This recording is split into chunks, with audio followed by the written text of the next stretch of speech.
श्री शिवाय नमस्तुभ्यम। हर हर महादेव।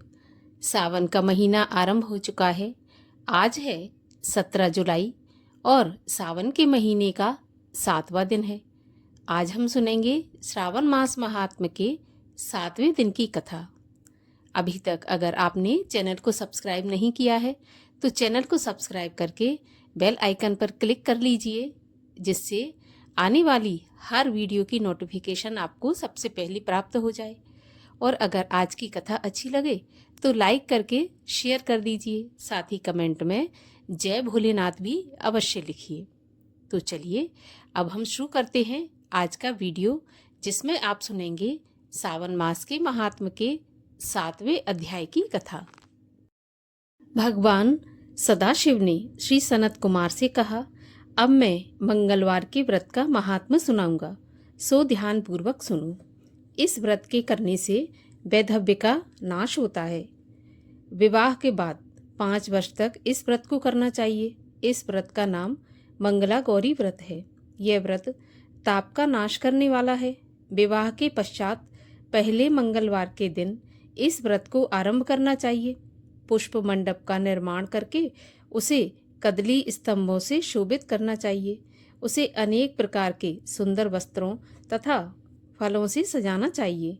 मंडप में देवी की सोने की प्रतिमा बनवाकर स्थापित करना चाहिए। यदि सोने की प्रतिमा बनवाने की शक्ति ना हो तो अपनी शक्ति के अनुसार किसी अन्य धातु की प्रतिमा बनवा करके स्थापित करना चाहिए। इसके बाद उस प्रतिमा का अर्चन करना चाहिए।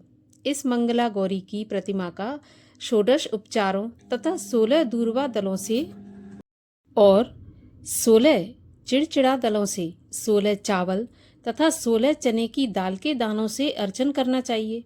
16 बत्तियों का एक दीपक होना चाहिए अथवा 16 दीप जलाकर भक्ति द्वारा दही तथा चावलों का नैवेद्य समर्पण करना चाहिए।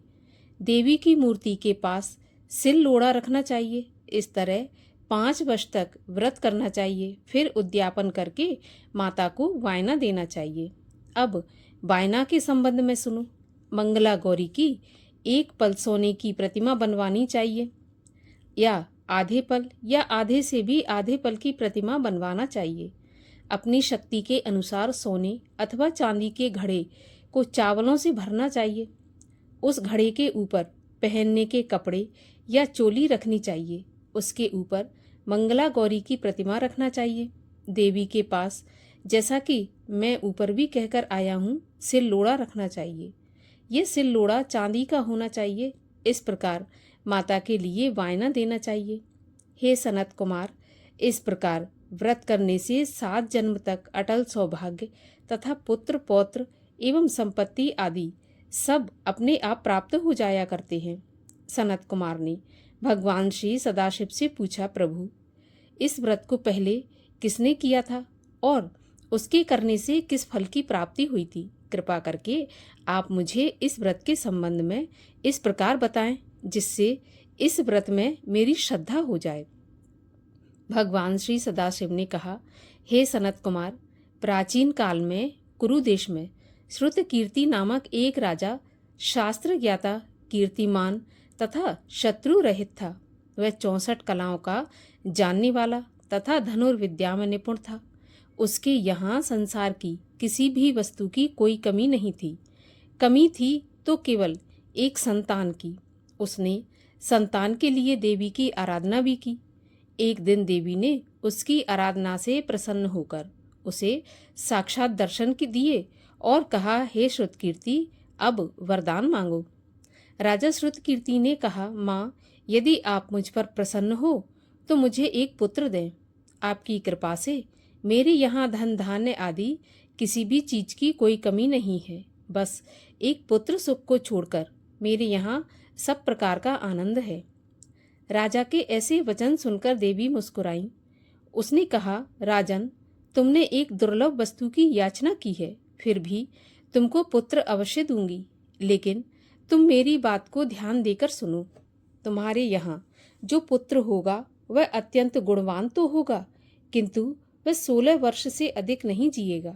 हाँ, यदि एक सुंदर अथवा विद्या विहीन पुत्र होगा तो वह बहुत समय तक जीवित रहेगा। देवी की बात सुनकर राजा चिंताग्रस्त हो गया। उसने अपनी रानी से बात की और फिर उसकी बात से गुणी, संपूर्ण, लक्षण युक्त 16 वर्ष की आयु वाला पुत्र राजा ने देवी माँ से मांगा। देवी ने कहा, राजा, मेरे मंदिर के मुख्य द्वार पर एक आम का पेड़ है।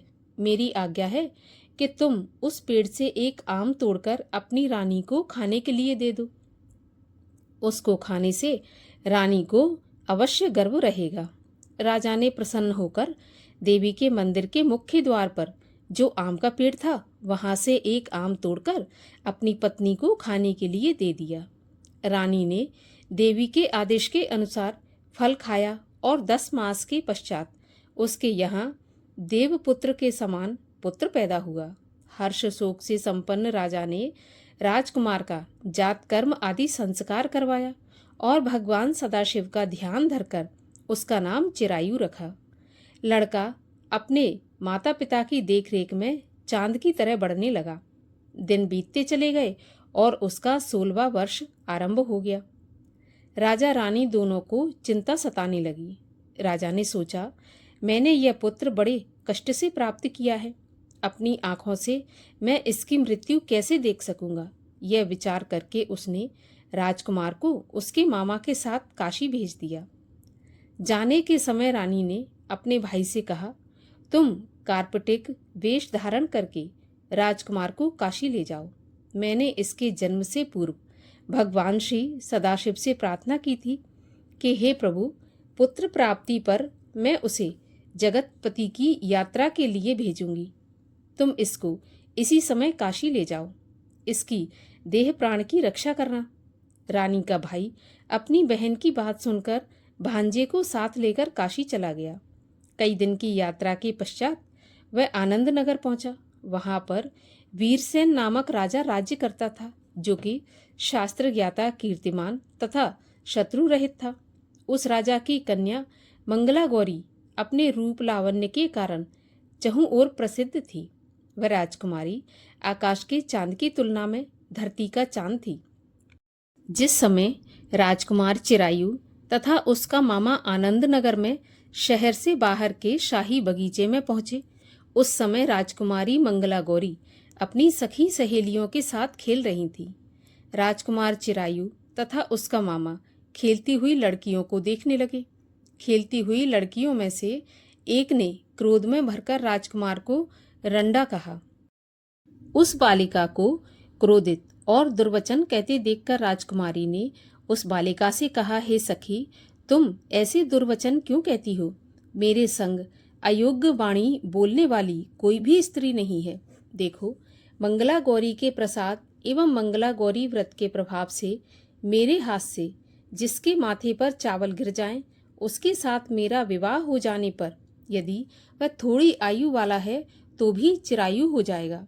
इसके बाद सब बालिकाएं अपने अपने घरों को लौट गईं।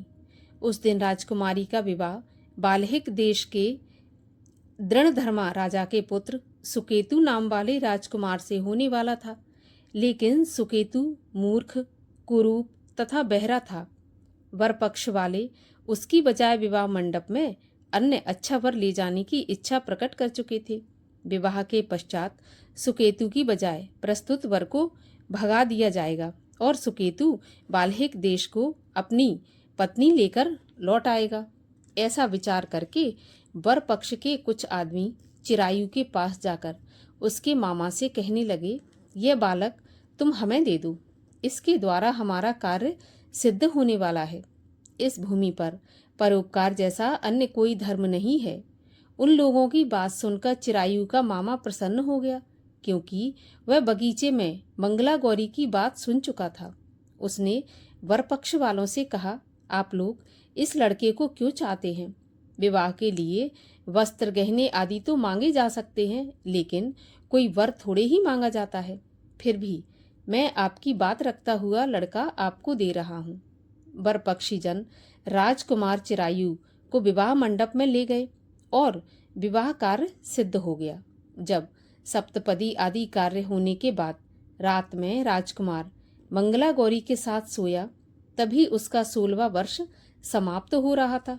ठीक उसी समय काल सांप के रूप में वहां आया। संयोगवश उसी समय राजकुमारी की नींद खुल गई और वह सांप को देखकर डर के मारे कांपने लगी।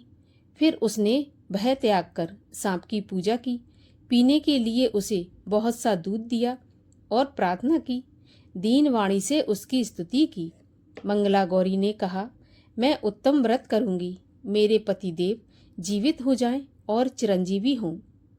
देखते ही देखते सांप कमंडल में प्रवेश कर गया। अपनी अपनी कुचकी चोली से राजकुमारी ने कमंडल का मुख बांध दिया। उस समय राजकुमार अपने शरीर के अंगों को ऐंठते हुए जागकर उठकर बैठ गया।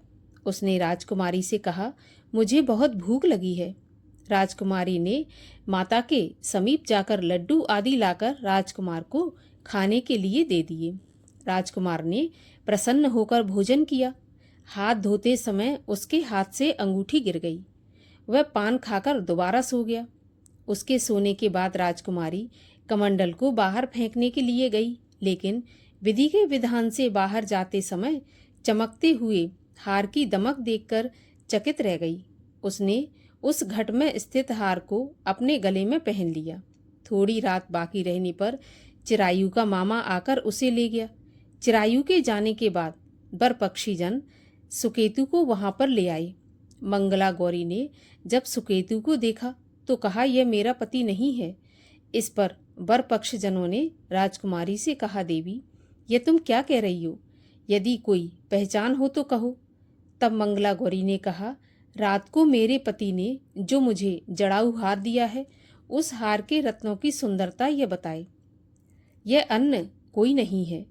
रात्रि में आम्रसेचन के समय मेरे पति का केसर युक्त पद मेरी जांग में लगा हुआ है। सब लोग उसे देखो।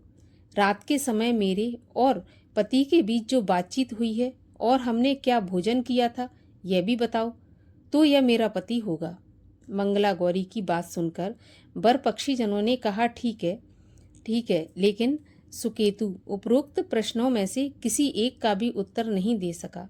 इस पर कन्या पक्ष वालों ने उसके साथ राजकुमारी को भेजने से इनकार कर दिया और बर पक्षीजन अपना सा मुंह लेकर जैसे आए थे वैसे ही लौट गए। मंगला गौरी के पिता महाराजा वीरसेन ने प्रसन्न होकर एक महान यज्ञ रचाया। उसने यह भी सुना कि वर पक्षजन किस प्रकार अपने कुरूप राजकुमार के बजाय किसी अन्य सुंदर युवक को विवाह के मंडप में ले आए थे और उसके साथ मंगला गौरी का विवाह हुआ था। अब मंगला गौरी राजमहल के बरामदे में एक चिक की ओट में बैठ गई और प्रत्येक आते जाते यात्री को देखने लगी ताकि उनमें कहीं उसे चिरायु दिखाई दे जाए। उधर चिरायु भी अपनी ससुराल का हाल जानने के लिए अपने मामा के साथ वहां पर आ पहुंचा। ज्यों ही वह चिक के सामने से गुजरा, मंगला गौरी ने उसे देखकर कहा, पिताजी मेरे पति आ गए हैं। राजा ने तुरंत ही मामा भांजे को राजभवन के भीतर बुला भेजा। मंगला गौरी की बताई हुई सब निशानियां चिरायु में मौजूद थीं। राजा ने वस्त्र भरण, अश्व, गज, रथ तथा अन्य बहुत सी चीजों के साथ मंगला गौरी चिरायु के साथ विदा कर दी। उसके बाद चिरायु राजा वीरसेन से विदा होकर अपनी पत्नी एवं मामा के साथ कुलनंदन सेना सहित अपने नगर को गया। जब उसके माता पिता ने लोगों के मुख से उसकी वापसी के संबंध में सुना तो उन्हें इस बात का विश्वास नहीं हुआ। वे सोचने लगे कि भाग्य के विपरीत कैसे हो सकता है। वह अभी यह सोच ही रहे थे कि राजकुमार चिरायु ने माता और पिता के चरणों में प्रणाम किया। माता ने उसका सिर सूंघा और उसके आनंद का कोई पार नहीं रहा। फिर उसने पुत्र वधू को अपनी गोदी में बैठाकर उससे सारा हालचाल पूछा। भगवान शंकर बोले, हे महामुनि, मंगला गौरी ने उसको व्रत का महात्म तथा पिछला समस्त घटनाक्रम बताया। हे सनत कुमार, मंगला गौरी के कारण ही तभी से यह व्रत मंगला गौरी के नाम से प्रसिद्ध हुआ। इसे जो कोई भी सुनेगा अथवा कीर्तन करेगा उसके सभी मनोरथ सिद्ध हो जाएंगे, इसमें कोई संशय नहीं है। श्री सूत जी बोले, हे ऋषिगण, भगवान शंकर ने सनत कुमार से इस व्रत को कहा। वह इन कार्यों की सिद्धि वाले व्रत को सुनकर गदगद हो उठे। उनको इसके सुनने से परम आनंद की प्राप्ति हुई। इसी के साथ 7वें अध्याय की कथा का समापन होता है। अगले अध्यायों की कथा सुनने के लिए और सभी व्रत कथाएं सुनने के लिए चैनल को सब्सक्राइब अवश्य कर लीजिए, बेल आइकन पर क्लिक कर लीजिए।